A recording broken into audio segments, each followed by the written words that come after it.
Muy buenos días. Esta mañana habremos de abrir la palabra de nuestro Dios y escuchar el mensaje que Él tiene ciertamente preparado para nosotros.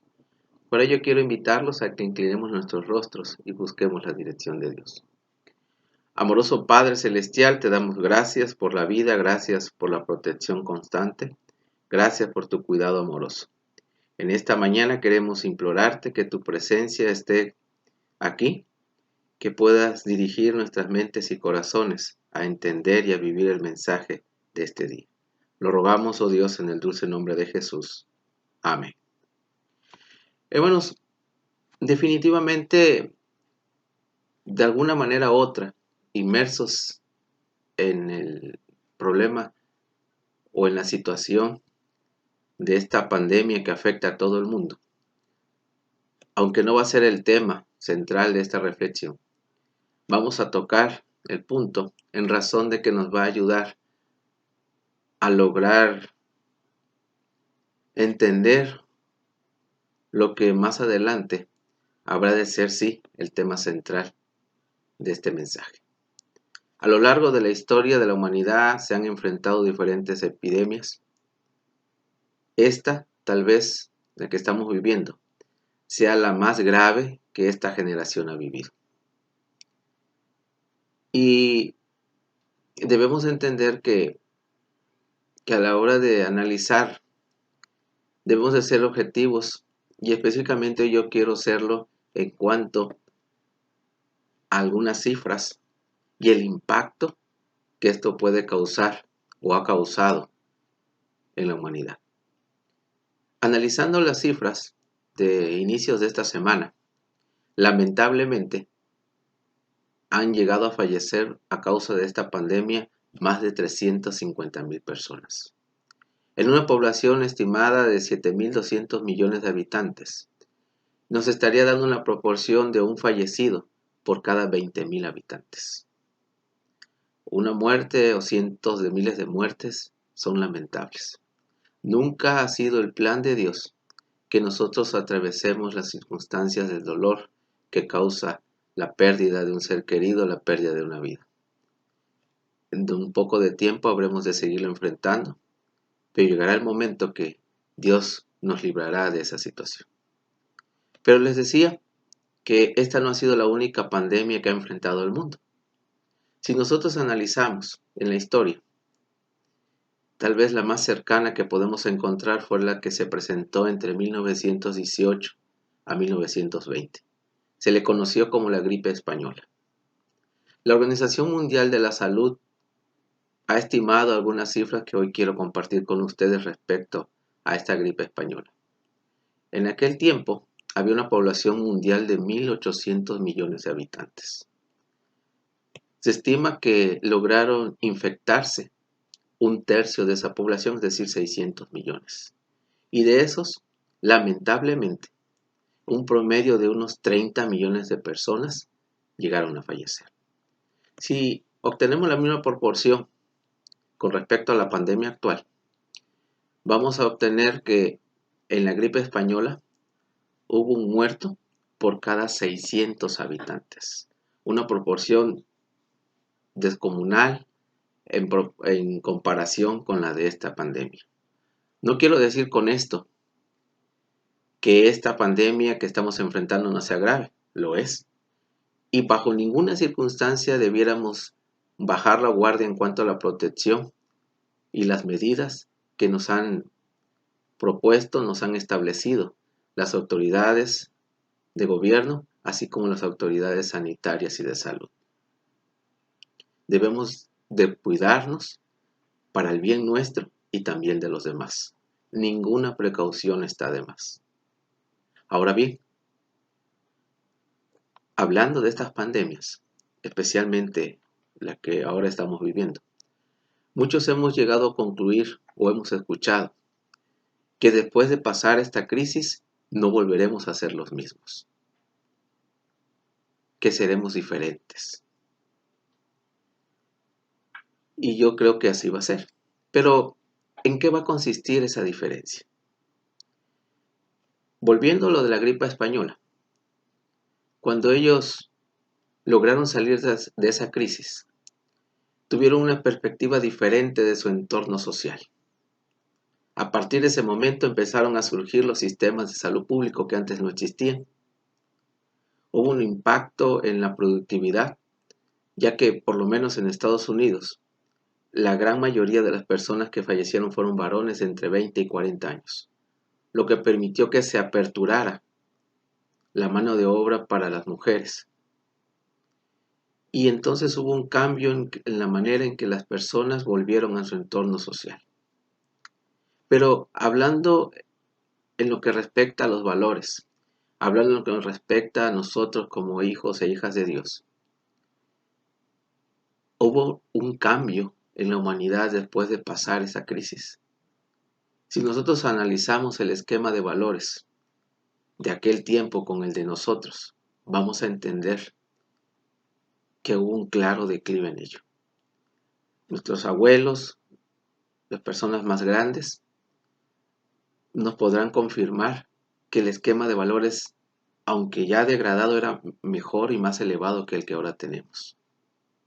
Lo que nos lleva nuevamente a preguntarnos, después de las crisis, ¿las personas llegan a ser diferentes? ¿Pueden ser mejores? Después de una crisis, como hijos de Dios, ¿podemos ser mejores creyentes, mejores hijos e hijas de Dios? Como estamos hablando de cuestiones espirituales, vamos a la Biblia, porque la Biblia siempre tiene respuestas a nuestras dudas, a nuestras interrogantes. Y la Biblia, vamos a analizar dos momentos en la historia del pueblo de Israel, en la que tuvieron que enfrentar crisis. Y la historia bíblica nos va a responder qué tanto las crisis pueden hacer cambiar a las personas. Primeramente voy a pedirles que nos traslademos miles de años atrás y ubiquemos a una familia de 70 personas que llegan a Egipto. Son bien recibidas, se les da la mejor tierra en la cual se pueden practicar la ganadería y llegan a la tierra de Gosén. Después de varios siglos de estar allí, ellos cambian su estatus.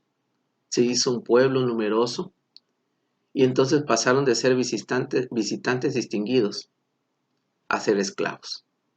Pero había una profecía que decía que después de 4 siglos, de un poco más de 4 siglos, Dios habría de liberar a su pueblo y conducirlo a una tierra prometida.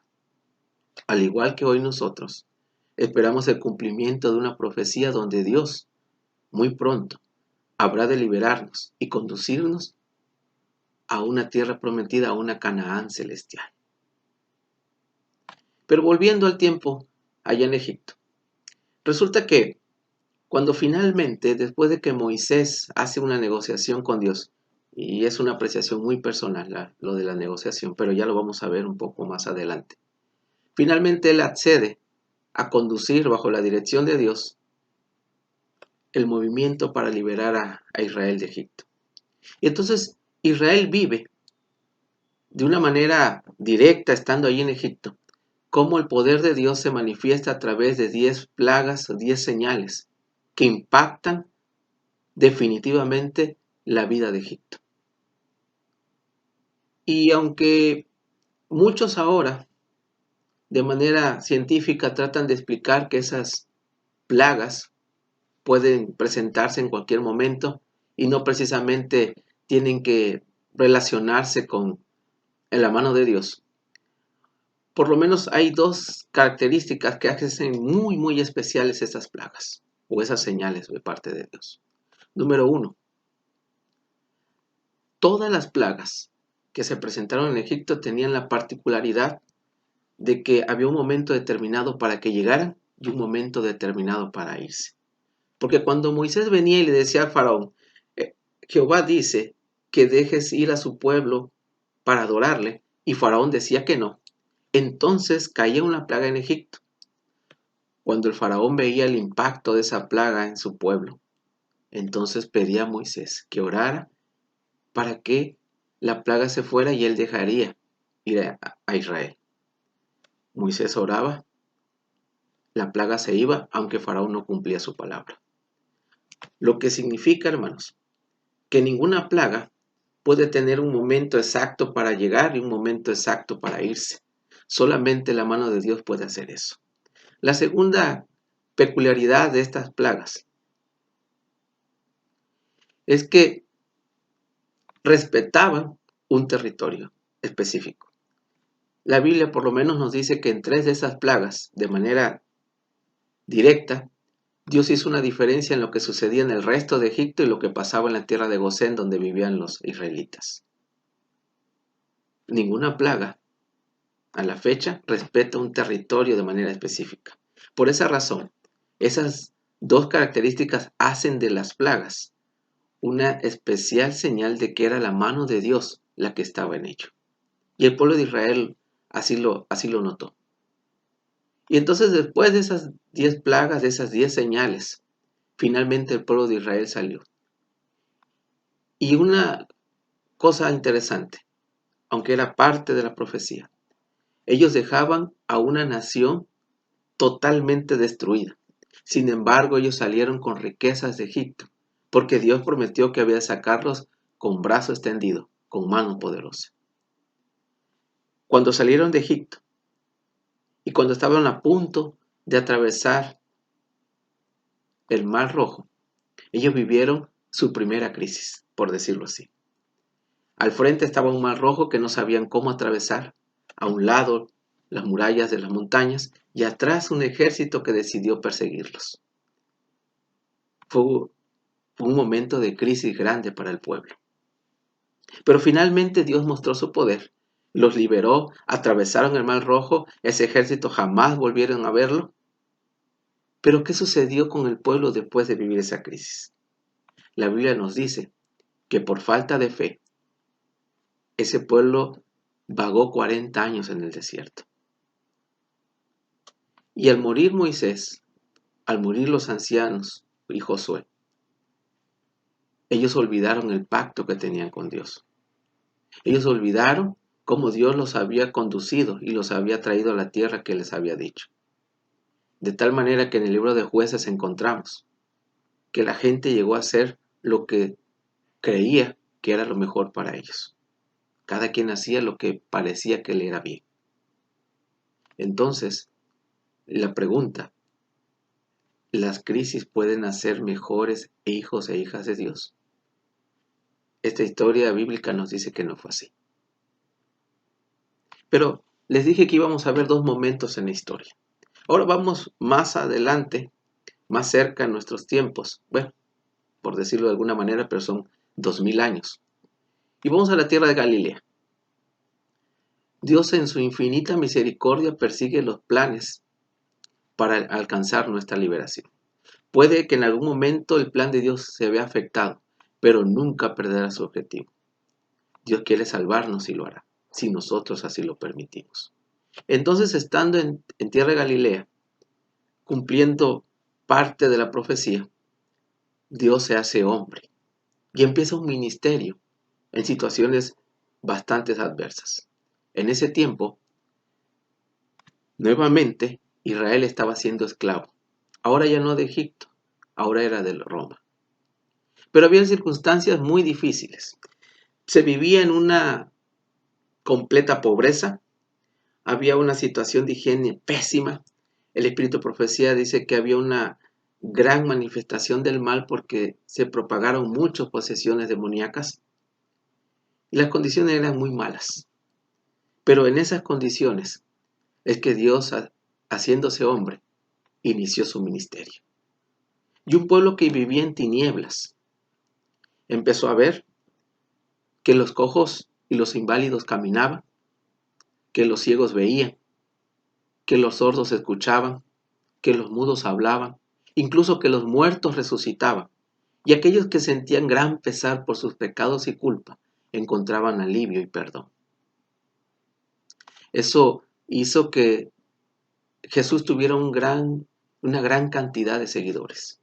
De hecho, la Biblia nos muestra que en una ocasión, a darles de comer, se lograron reunir más de 5,000 personas sin contar mujeres y niños. Jesús tenía una gran cantidad de seguidores. Pero la noche que fue aprendido, sus seguidores más cercanos sufrieron una crisis.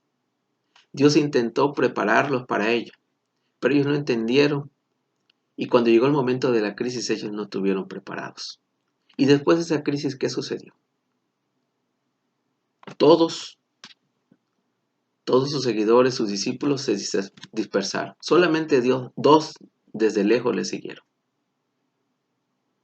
De tal manera que el momento en que Jesús es crucificado, allí en la cruz, 5,000 seguidores solamente se convierten en 5. La pregunta, ¿la crisis los hizo ser mejores hijos e hijas de Dios? ¿Mejores discípulos? Nuevamente la Biblia nos muestra la respuesta. Y bien, si entonces las crisis no nos pueden hacer hijos e hijas mejores de Dios, y ese finalmente es el plan, entonces ¿cómo Dios puede trabajar en nosotros? ¿Cómo podemos volvernos hijos e hijas de Dios mejores? Definitivamente que nada puede transformar nuestras vidas, excepto el poder y la gracia de Dios. Las crisis, las circunstancias adversas, pueden conducirnos a acercarnos a Dios, definitivamente. Pero el único que puede transformar nuestras vidas es Dios. No pensemos que por estar en medio de una crisis, solamente por el simple hecho de estarlo, vamos a ser transformados en mejores personas. La Biblia nos dice que eso suceda. Solamente bajo el poder de Dios podemos llegar a ser mejores hijos de Dios. Pero Dios tiene herramientas para trabajar con nosotros. Porque la pregunta será, bueno, entonces, ¿cómo podemos ser hijos e hijas mejores? Dios tiene herramientas con las cuales trabaja. En la Biblia está llena de esas herramientas, de esos ejemplos. Pero esta mañana solamente vamos a ver 3. Y las vamos a ver a través de 3 personajes que vivieron circunstancias que permitieron abrirse a la oportunidad de que Dios trabajara en ellos e iniciara un proceso de transformación. Voy a invitarlos a que abramos nuestras Biblias y busquemos el libro de Éxodo, capítulo 3. Éxodo, capítulo 3 y 4. Por cuestiones de tiempo, no vamos a poder leer los 2 capítulos. Pero yo les pido por favor que al terminar esta reflexión en un momento más adelante que tengan tiempo, abran la Biblia, lean estos 2 capítulos para que podamos entender cómo a pesar de la negativa humana Dios sigue insistiendo por nuestra salvación. Que Dios tiene una negociación con Moisés. Digo negociación porque cuando 2 partes proponen algo y no coinciden, siguen hablando hasta que finalmente se logra. Dios le hizo un llamado a Moisés, lo estuvo preparando durante años. Y cuando recibe el llamado de primera intención, Moisés no accede. Vamos a ver algunas cosas interesantes en estos 2 capítulos. Dice el capítulo 3, hermanos, y voy a resumirlo un poco, vuelvo a repetir, por asuntos de tiempo. En el capítulo 3, Dios se hace presente a Moisés y le hace 4 señales. La primera de ellas, Moisés ve a lo lejos una zarza que está ardiendo, pero no se consume. Eso llama su atención. Moisés se acerca y entonces tiene el privilegio de escuchar la voz de Dios. Dios le indica que el lugar donde está es un lugar santo y que debe descalzarse. Moisés obedece. Y entonces Dios le propone cuál era el plan. Dios quería que Moisés, bajo su dirección, se presentara entre Faraón y condujera el movimiento de liberación. Entonces Moisés se siente incapaz de lograrlo. Y Dios le da nuevamente 2 señales. Le pide que tire su vara y ésta se convierte en una serpiente. La toma de la cola y nuevamente vuelve a hacerse una vara. Le pide meter la mano dentro de su seno. Y al sacarla, esta sale leprosa, la vuelve a meter y esta sale ya limpia. Son señales. Pero ¿cuál fue la respuesta de Moisés aún? Aún Moisés siguió diciendo, yo no puedo hacerlo. Las señales no motivaron, no impactaron a Moisés. Él seguía sintiéndose incapaz de lograr el cometido que Dios quería que él hiciera. Entonces, el capítulo 4, y ahí sí vamos a leerlo. Capítulo 4, vamos a ubicar nuestra lectura en los versículos 14 y 15. Dice el capítulo 4, el versículo 14. Entonces Jehová se enojó contra Moisés y dijo, ¿no conozco yo a tu hermano Aarón, el levita, el que habla bien? Si tú tienes un problema, dices que eres sordomudo, que eres tartamudo, que no tienes la habilidad para hablar, no te preocupes. Yo voy a ponerte a alguien que habla bien, tu hermano Aarón. Y continúa diciendo, él saldrá a recibirte y al verte se alegrará en su corazón. Y el versículo 15 en particular, hermanos, ese es el que nos da la primera herramienta. Fíjense bien, Dios les da a Moisés la herramienta. Tú le hablarás y pondrás en su boca las palabras, y yo estaré ¿qué? Estaré en tu boca y en la suya, y os enseñaré lo que habéis de hacer. Hermanos, la primera herramienta es la palabra de nuestro Dios. La palabra de nuestro Dios debe estar en nuestra boca y ella nos enseñará qué hacer. Dios tiene mucho que enseñarnos a través de su palabra. Debemos dedicar más tiempo en abrir la palabra de Dios, en escuchar sus enseñanzas.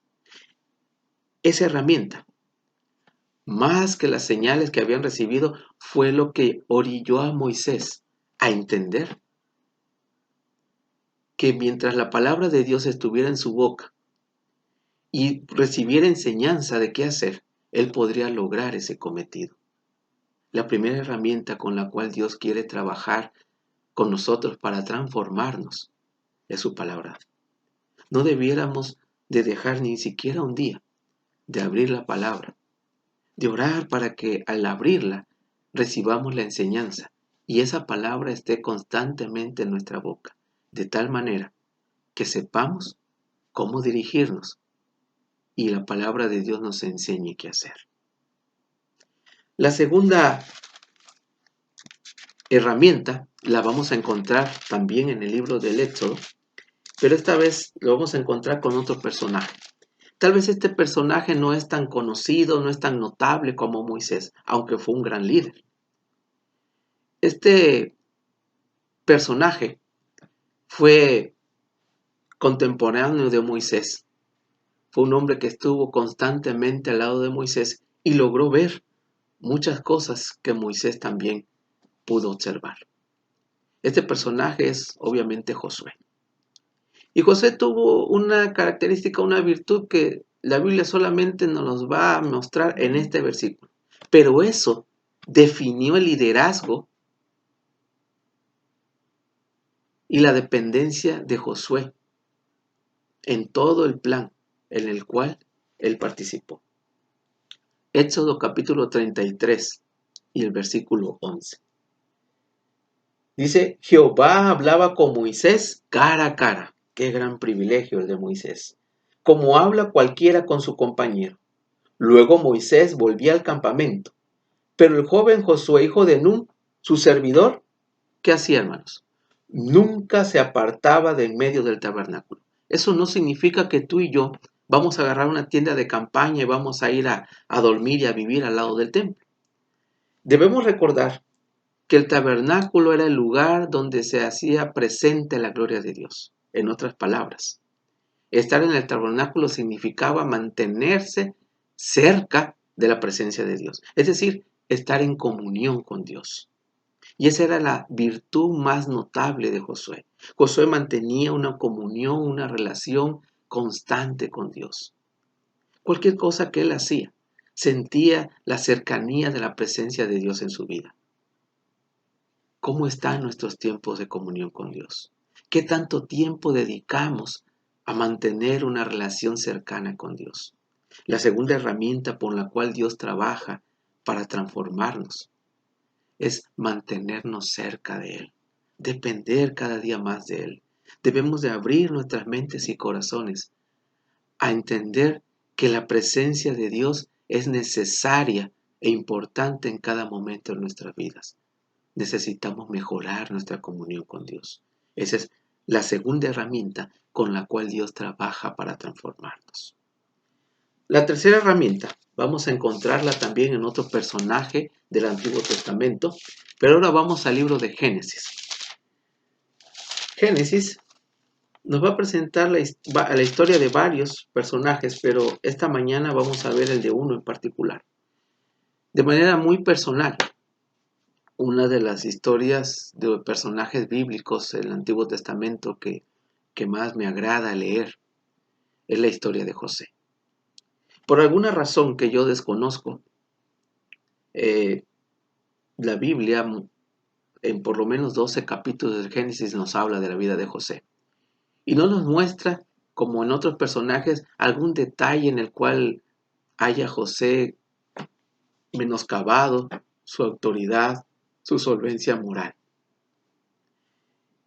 En el capítulo 39, de manera muy particular, vamos a encontrar esa herramienta con la cual Dios trabaja para transformarnos. Génesis capítulo 39, versículo 9 dice: No hay otro mayor que yo en esta casa, y ninguna cosa me ha reservado sino a ti, por cuanto tú eres su mujer. ¿Cómo pues yo haría este gran mal y pecaría contra Dios? Hermanos, debemos de entender el entorno en que vivía José. En esos tiempos era el mayordomo de la casa de Potifar, pero eso no cambiaba su estatus de esclavo. Seguía siendo un esclavo, con privilegios, con responsabilidades, con la confianza de Potifar, pero seguía siendo un esclavo. Tampoco había ningún familiar cercano a él al cual poder rendir cuentas. No había ningún miembro de iglesia, ningún anciano, ningún pastor a que él pudiera rendirle cuentas de su actuar. Pero él tenía presente que había alguien que siempre estaba con él, la presencia de Dios. Y por esa razón, él nos muestra la herramienta con la cual Dios trabajó con él. Dice: ¿Cómo haría yo este gran mal y pecaría contra Dios? José tenía bien claro que el adulterio era un pecado delante de Dios. Y es muy interesante notar que estamos en el libro de Génesis.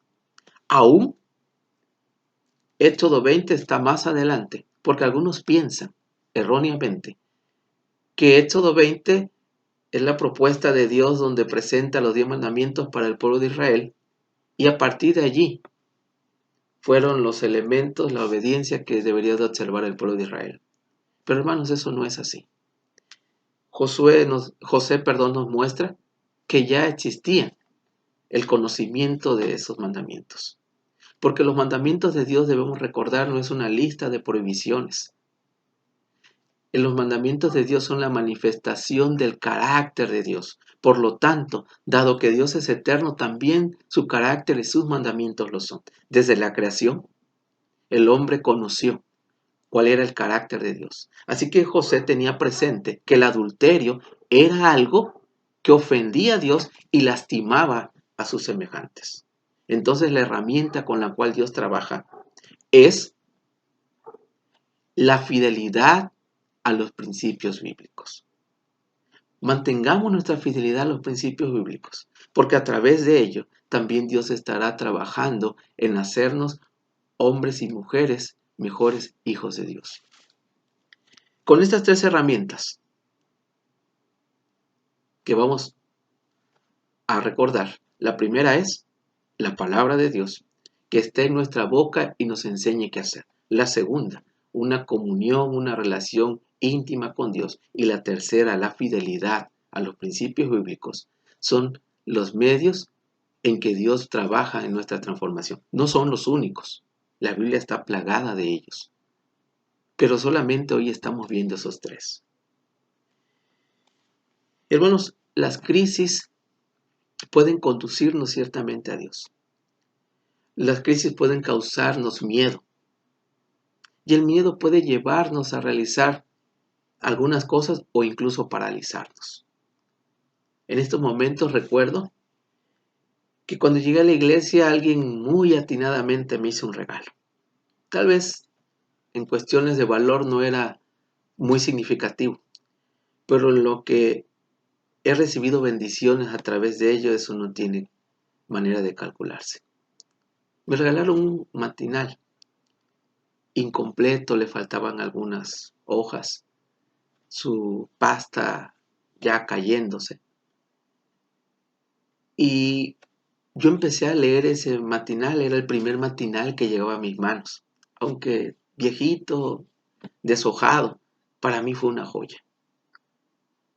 Recuerdo y tengo bien presente una frase que escribió el autor, o no sé si era de él o de otra persona, no lo recuerdo, pero venía allí en el devocional. El autor se llama, o se llamaba, desconozco, Did Wing, y el matinal se llamó Amor que sana. Recuerdo que dentro de esas páginas venía la siguiente frase: el miedo es un gran motivador, pero es un pésimo maestro. Y efectivamente, podemos ser motivados, pero eso no significa que seamos enseñados. Necesitamos ser enseñados, necesitamos ser transformados, pero el único que puede hacer esa transformación es Dios mismo. Dios quiere transformar nuestras vidas. Dios quiere que a través de esas herramientas tú y yo podamos ser hijos e hijas mejores para Dios. Las crisis nos conducen a buscar a Dios. Las crisis nos van a hacer, después de esta crisis vamos a salir con una visión diferente en nuestro entorno social. Debemos de mejorar nuestra higiene, debemos de mejorar nuestras medidas de precaución, debemos de mejorar en muchos aspectos. Pero el único que puede transformar nuestras vidas, tengámoslo presente, es Dios. Y a veces nosotros somos honestos en decirle a Dios que necesitamos su presencia en nuestras vidas, que necesitamos ser transformados. Incluso llegamos a las lágrimas. Y aunque hemos orado y nos hemos puesto de rodillas, hemos pedido ser transformados, a veces no vemos ningún cambio en nosotros. Pero no debemos desistir. Dios tiene sus tiempos y sus momentos. Y mientras nosotros permitamos que esas herramientas trabajen en nosotros, Dios terminará su obra. Dios habrá de transformarnos. Pero no dejemos de desistir. Sigamos insistiendo. Tenemos un Dios que escucha, tenemos un Dios que tiene poder, tenemos un Dios que transforma. Hagamos de la Biblia, de la comunión con Dios y de la fidelidad a los principios bíblicos parte de las herramientas con las cuales Dios habrá de transformarnos. Dios hoy nos llama a ser transformados. La respuesta la tenemos solamente nosotros. Si no hemos sentido que hemos sido transformados, no sigamos de clamar a Dios por ello. Dios lo hará. Antes de que Él vuelva, habremos de ser transformados. Si así, nosotros se lo permitimos. Que Dios les bendiga. Amén.